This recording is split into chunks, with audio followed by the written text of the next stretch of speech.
Bonjour, bonjour et bienvenue sur KTV en direct à la télévision, à la radio et sur les réseaux sociaux pour ce temps de parole consacré à un jumelage entre Mamoudzou et la possession qui date pas d'hier mais sur un courrier et un appel au maire fait la semaine dernière. Et pour en parler, qui de mieux que le DIRCAB de la commune de Mamoudzou, Zaïdou Tavandaï, le retour comme disait Camar. Bonjour. Bonjour, et je salue tous les auditeurs et les auditrices qui sont nombreux à nous regarder et à nous écouter aussi à la radio ce matin. Merci d'être présent. Alors, on va parler notamment de cet appel des maires de Mamoudzou et de la possession, c'est partie du jumelage qu'ils ont ensemble, qui appelle à une urgence sanitaire dans l'océan Indien et urgent de la solidarité nationale. C'est donc important de faire cet appel des deux maires. On va y revenir et je pense que c'est l'unique sujet de ce matin. Mais pour commencer mon propos, je voudrais d'abord, parce que c'est l'actualité qui l'impose, exprimer ma solidarité à l'endroit de l'ensemble de la population de Mayotte et de Mamoudzou qui souffrent beaucoup par rapport aux aléas durs du confinement, privation de liberté, impossibilité d'aller au travail et malheureusement des proches qui meurent. C'est des choses nouvelles ici qu'on est en train de vivre, extraordinaires, et qui fait que tout le monde ici souffre énormément. Je voudrais aussi répondre à une question qu'on me pose souvent dans la rue. Zaïdou, comment va le maire de Mamoudzou? Alors je voudrais rassurer ici qu'il va bien. Et le plus dur est derrière lui. Il est en train de vivre tranquillement sa convalescence. On répète, il a attrapé la Covid-19. Voilà, donc il faut rassurer. Dans les réseaux sociaux qu'il allait mal, mais là il est en convalescence. Respire un peu à la maison parce qu'il faut respirer. Mais il arrive à diriger quand même la mairie. Il ne fait pas rien. Aujourd'hui, comme disent les jeunes, on travaille à distance. On lui a recommandé de ne pas vraiment aller en travail présentiel pour l'instant. Tant mieux. Dans quelques semaines, je pense qu'il sera aguerri en jeu stay, comment on appelle ça, comment les enfants, PlayStation. À la maison, il aura un peu de temps pour s'y donner à FIFA 12, FIFA 20 à la maison tranquillement, donc, mais c'est une recommandation médicale. Donc, il faut retenir qu'il va bien. Voilà. Joue à FIFA pour gérer sa commune. Mais, retenir surtout que ça va. Ça va. Non, le plus dur blague à part, tant mieux, c'est une bonne nouvelle par rapport au maire de Mamoudzou. Alors, pourquoi Mamoudzou est la possession? C'est pas par hasard. Parce qu'on pose la question, alors pourquoi pas les 24 communes de La Réunion, plus les 17 communes de Mayotte qui pouvaient très bien aussi signer tous cette déclaration. Qui date quand même. Parce que ces deux communes se sont retrouvées dans le cadre d'une convention de jumelage qui date de 2016. Tous les deux considèrent que c'est dans ces moments extrêmement difficiles. C'est intéressant à ce que chacun, de son côté, exprime sa solidarité. Et les sujets n'en manquent pas. Cette crise a mis en évidence les limites qu'on connaissait déjà par rapport à l'aéroport de Mayotte. Les Evassan des Mahorais à La Réunion, vous connaissez tous le problème que ça pose, et maintenant il faut les organiser de La Réunion à Paris, ce qui est horrible, ce qui est horrible pour les malades. Et on le sait tous, parce que c'est compliqué d'organiser toute cette logistique lourdement à partir de l'aéroport de Mayotte. Donc c'est un des éléments forts du courrier, exhortant l'État à regarder ce sujet de près. Bon, il y a déjà une démarche qui est là, mais ils ont voulu, dans ces moments difficiles, et que cette crise a mis en évidence les insuffisances, les manquements, les risques que ça peut engendrer, le fait qu'à partir de l'aéroport de Mayotte, on ne peut pas organiser des choses comme ça, on le voit. Peut-être on le savait, mais maintenant on le voit. Le malade doit être transféré à La Réunion et on les récupère de La Réunion pour aller à la métropole, ce qui est horrible. Et pour ce qui est aussi de l'hôpital, qui est le deuxième élément de la Convention. Vous le voyez. Donc, pas assez de lits, pas assez d'équipes ici techniques. Heureusement, on a su faire venir des équipes. D'ailleurs, il faut ici, ce matin aussi, leur dire notre admiration. Je les vois dans la rue, cette réserve sanitaire, mais aussi l'escrime. On dit avec beaucoup de bonheur, avec beaucoup d'affection et d'estime à ses compatriotes qui ont fait le choix de laisser à Paris amis, famille, pour venir nous assister, nous accompagner dans ces moments difficiles. C'est ça aussi, la France, c'est ça la solidarité nationale. Et que répondez-vous à ceux qui, à La Réunion, disent que la situation sanitaire à La Réunion s'est aggravée à cause, justement, des Evassan de Mahorais à La Réunion? Je suis observateur de la chose politique, j'ai plus le temps d'écouter, de lire, et je me dis que la bêtise c'est la chose la mieux répandue sur le territoire. Mais ce qui m'a heurté, c'est de voir que des leaders politiques réunionnais, certains des dinosaures D'autres ont eu la chance d'être un jour dans leur parcours ministres de leur République. Ça veut dire qu'ils avaient la chance de forcer le destin de Mayotte et des Mahorais ne l'ont pas fait. Et maintenant qu'ils sont élus locaux, peut-être d'une commune la plus grande de l'outre-mer, et ils s'enorgueillissent en prenant la parole parfois. Hein. Et je prononce ce mot parce que c'est ce que je vois, c'est ce que nous ressentons, nous les Mahorais. Vocifère sur les compatriotes mahorais qui sont sur la Réunion. Dans un premier temps, on propose à l'État de tester les voyageurs de Mayotte qui vont à la Réunion, pas les Réunionnais qui viennent à Mayotte. Bon, pour quelqu'un de son grade, c'est quand même assez plus que suspicieux. Et là, on y va, bon, parce qu'on évacine les Mahorais à la Réunion et tout d'un coup, ça peut mettre en danger imminent de mort les Réunionnais. Qu'est-ce qu'on n'a pas entendu? C'est cet aspect-là, le fait que des grandes personnalités qui parfois ont pris la parole pour dire « Ah, on est amis avec les frères mahorais ». Et quand on a affaire à la calamité en face, à une pandémie, à une crise sanitaire, et tout d'un coup, ils parlent comme le petit peuple réunionnais, qu'on pouvait aussi parler comme ça le mahorais. Mais c'est là, c'est dans ces moments-là où on reconnaît, et je salue ici le courage politique. Et cette dame n'est pas du tout dans la même audience politique avec le maire de Mamoudzou, la maire de Possession. Et je pense que c'était utile son propos, de rendre son propos public à La Réunion et à Mayotte, dire fortement que les Mahorais à La Réunion, ce n'est pas des immigrés, c'est comme les métropolitains qui sont à La Réunion, c'est des... Je prendrais même le propos d'une directrice de cabinet de La Réunion, qui a été d'ailleurs diversement appréciée par les élus réunionnais. Les infrastructures hospitalières de La Réunion, ma foi, appartiennent pas aux Réunionnais, mais à tout, c'est la directrice de cabinet, je pense.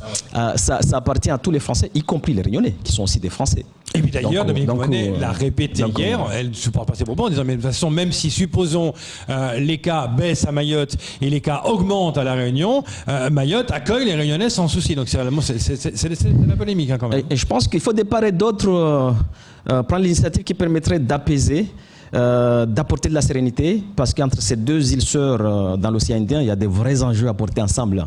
Et que ce soit sur le plan social, économique, culturel, historique, on est liés, le destin. C'est important. Donc ça, c'est quelque chose de... C'est vrai qu'au-delà de la politique, Vanessa Miranville, c'est quand même une amoureuse de l'océan Indien. On va le dire comme ça, elle aime l'océan Indien, elle aime en tout cas toute cette région. Mais nous, mairie de Mamoudzou, aujourd'hui avec ce jumelage, avec cette coopération, au-delà de la coopération, qu'est-ce que nous allons pouvoir y bénéficier directement? C'est vrai qu'aujourd'hui, le maire Amdil l'a dit, il a redit sur ce plateau, les enjeux dans le Grand Mamoudzou sont énormes aujourd'hui. Il y a des priorités à régler dans l'urgence à Mamoudzou. Donc qu'est-ce que nous, on va tout de suite puiser qui peut nous être bénéfique? Ça ne vous a pas échappé que l'équipe qui gère Mamoudzou aujourd'hui, c'est une jeune équipe nouvelle émanant des dernières élections. Et vous voyez les énergies que le maire dégage. Alors, dans les engagements qu'il a pris, d'abord devant la population, et dans sa méthode de travail avec ses équipes, un choix fort est posé sur la table. Mamoudzou, dans les années à venir, doit s'ouvrir au monde. Donc, on n'a pas peur des mots. On pense même qu'on doit s'organiser, on doit se donner les moyens pour faire de la diplomatie de ville, qui a l'avantage d'être direct en fait. On peut s'embrouiller, Mayotte peut s'embrouiller avec le Comore, mais on peut dans la sérénité absolue aller en diplomatie de ville directe avec une ville de Comore et gagner en efficacité, en enjeu, en harmonie. C'est faisable ça en termes de que chacun reste à sa juste place. Donc dans les engagements pris par le maire et la nouvelle équipe, cette ville doit s'ouvrir au monde dans les mois, dans les années à venir. Donc l'idée de coopération, c'est une idée centrale. D'ailleurs dans notre gouvernance, on a désigné 2 élus. Mounia Dirounraini s'occupe de la partie Europe, qui est une coopération internationale assez particulière, puisque Mayotte est Europe depuis 2014, donc il y a des vrais enjeux. Michela Bigot, une femme formidable, infirmière, c'est elle qui devrait être ici à ma place ce matin. Mais infirmière, j'imagine très bien qu'au moment où nous parlons ici, elle est en train de faire sa tournée, elle prend sur elle la crise. Donc elle est chargée de la coopération décentralisée et les relations internationales. Donc oui, les choix politiques faits par l'actuelle municipalité donnent part belle à cette idée d'aller vers les autres. L'avantage de coopérer avec les villes françaises, c'est que on est aussi français ici. Donc on va travailler dans le même cadre logique. Donc métropole étant à 8 000 km, La Réunion il est là à 2 heures de vol. Donc, on pense qu'il y a des vrais enjeux entre les villes de La Réunion et les villes de Mamoudzou. Je prendrai un élément, par exemple, qui est dans cette convention de jumelage. L'ingénierie territoriale. Ça, je peux le dire. La Réunion est département français depuis 1946. Mayotte seulement depuis 2011. La Réunion est dans l'Europe. L'Union européenne, ça fait plus de 40 ans. Mayotte, ça fait 6 ans. Vous voyez bien que là, il y a des enjeux à partager ensemble. Et je le dis aussi, la population de Mayotte, les Mahorais, c'est un peuple millénaire. La Réunion, c'est 3 à 4 siècles.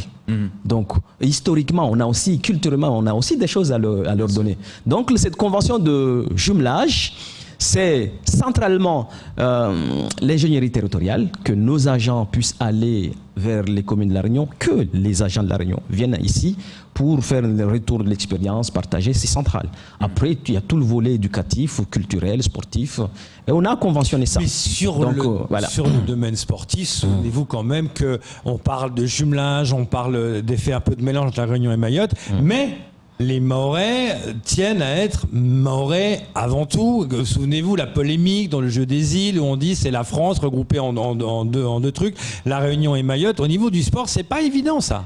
Je ne vois pas du tout d'incompatibilité, cette idée d'affirmer son identité entre guillemets mahoraise et se redéployer vers l'extérieur. Au contraire. À partir de moi, j'ai fait un travail pour prendre en possession ma culture, mon identité. Ça me met en position de force pour aller vers les autres. Donc, il n'y a pas de compatibilité. Nous, on l'a compris. On a une population jeune. Il faut, à notre modeste niveau de gestionnaire de communes, on aide cette population à comprendre que le bonheur, le bien-être de Mahorais, c'est pas seulement à Dzaoudine, à Mamoudzou, c'est aussi à Saint-Denis, à La Réunion, je veux dire. C'est à Paris, c'est aussi dans les 27 communes européennes. Donc, voilà, on s'est organisé, on a les élus référents de sujet, nous sommes en train de réorganiser nos services pour qu'ils soient en mesure de porter ça. Et avec, vous le sentez, la passion, l'humilité, parce que c'est compliqué, mais on y croit. C'est compliqué, vous connaissez bien La Réunion. La décision du préfet de La Réunion d'instaurer le couvre-feu à partir de vendredi 18h jusqu'à 5h, il fallait le faire?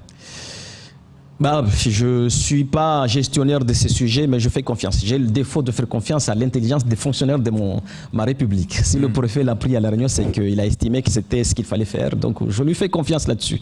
Encore une fois, je pense franchement qu'il ne devrait pas y avoir un contentieux insurmontable entre Mayotte et La Réunion. Et lorsqu'on a la chance d'être responsable politique, on doit contribuer à la sérénité, à l'apaisement.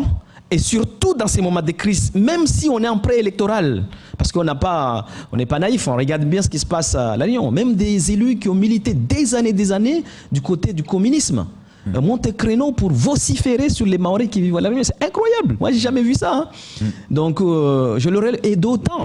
Parce que j'ai entendu Estelle Youssoufa le dire hier, peut-être sur notre chaîne ou ici, j'ai pas fait attention, rappelant qu'ici à Mayotte, il y a des opérateurs économiques d'origine réunionnaise qui opèrent ici. Moi, dans mon passé, j'ai siégé dans des commissions d'appel d'offres. On a pris des responsabilités d'attribuer de gros marchés. Pas 230 euros de RSA. C'est des millions et des millions d'euros. Le système économique mahorais engraisse aussi le cochon gras réunionnais ici. Et le Mahorais fait le choix pour l'instant. Je n'ai jamais vu dans ces moments-là dire on les discrimine parce qu'ils sont de telle origine, etc. Je ne vais pas citer ici une liste parce qu'il ne faut pas stigmatiser ces opérateurs dont le territoire en a besoin, mais on y arrivera facilement une cinquantaine, pas seulement sur l'aérien ni sur les transports scolaires. Mais dans tous les domaines d'activité économique mahoraise aujourd'hui, il y a des opérateurs d'origine réunionnaise. Et les décideurs locaux mahorais font le choix. Parce que nous sommes dans une république, il y a des règles, etc. Nous composons ensemble, français, on fait le choix d'attribuer ça. Pas 250 euros de RSA, ni d'aide sociale. C'est des millions et des millions. Alors justement, quel est le constat? Bien évidemment, ce jumelage, forcément, il y a eu une délégation de la mairie de Mamoudzou qui est partie visiter, regarder en tout cas cette ville de la possession. Elle est venue, Vanessa Miranville, forcément, elle a vu un peu, allez, on va dire, entre guillemets, un mot un peu qu'on ne devrait pas utiliser, mais la gueule du Mamoudzou. Quel est son constat? Est-ce qu'elle a été choquée? Elle dit, tiens, il y a des avancements, je connais pas Mamoudzou, ou je connais déjà, ou je connaissais 10 ans avant. Est-ce qu'elle a eu quand même un choc quand elle a vu qu'aujourd'hui, République que nous sommes, département que nous sommes, même si ça fait pas longtemps, que nous sommes en retard?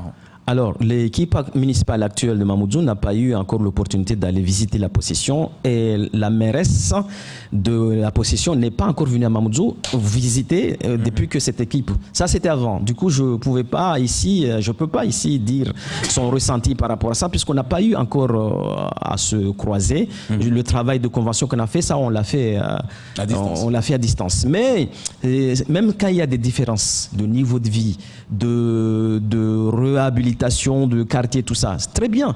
On doit s'éduquer, on doit s'enrichir par ces différences.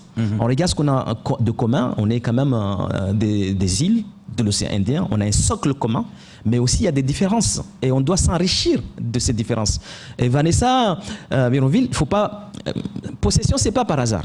Ils sont membres de l'association qui regroupe toutes les villes de l'océan Indien, mais elle a pris la place d'un grand monsieur politique aussi réunionnais, Roland Robert, décédé d'ailleurs, il était en difficulté à Mayotte, puis il est allé décéder en 2014, maire de sa commune depuis 1971, c'est lui-même qui me disait un jour, Aïdou, vous êtes né à quelle année? J'ai donné mon âge. Il dit, tiens, moi je suis allé à La Réunion en 1971 quand tu étais né.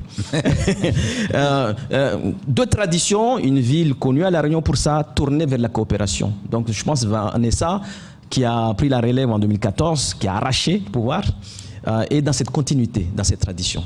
Et cette continuité s'est retrouvée avec la nouvelle politique qu'a impulsé le maire Amdil Mamoudzou. Mamoudzou doit s'ouvrir au monde.